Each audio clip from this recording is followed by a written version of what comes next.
৪৮ ঘন্টার মধ্যে উপদেষ্টাদের সিদ্ধান্ত জানাতে হবে যে তারা কি চায়। এরপরে আমরা প্রয়োজনে যমুনা ঘেরাও করব। ৪৮ ঘন্টার ভিতরে যমুনা ঘেরাও করতে চায় নুরুল হক নূর সহ তার গণ অধিকার পরিষদের নেতাকর্মীরা।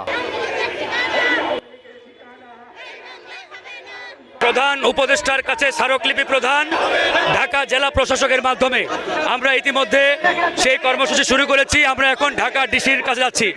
সুতরাং আওয়ামী লীগের প্রশ্নে কেউ যদি নমনীয়তা দেখায় তাদের বিরুদ্ধে আমরা রুখে দাঁড়াতে প্রস্তুত আছি। আমরা আজকে আওয়ামী লীগ নিষিদ্ধকরণের দাবিতে প্রধান উপদেষ্টার কাছে স্মারকলিপি দিয়ে আমরা কিন্তু এখানে চুপ থাকবো, এটা ভাববার কোনো কারণ নেই। ৪৮ ঘন্টার মধ্যে উপদেষ্টাদের সিদ্ধান্ত জানাতে হবে যে তারা কি চায়।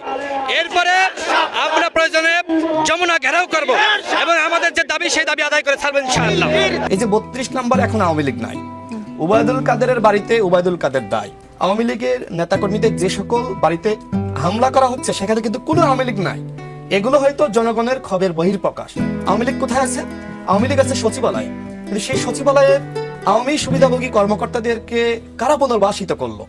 ইতিমধ্যে গণমাধ্যমে আপনি খবর দেখেছেন যে আওয়ামী লীগের তালিকার ডিসিএসপিরা নিয়োগ পেয়েছে এবং আপনি সাংবাদিক হিসেবে সর্বত্র যান, খোঁজখবর নেন, দেখবেন যে যারা আওয়ামী লীগের আমলের সুবিধা পেয়েছে সেই সকল কর্মকর্তারা কিন্তু তারা এই সরকারের আমলেও সুবিধা পাচ্ছে, উপদেষ্টা পরিষদে আসেন।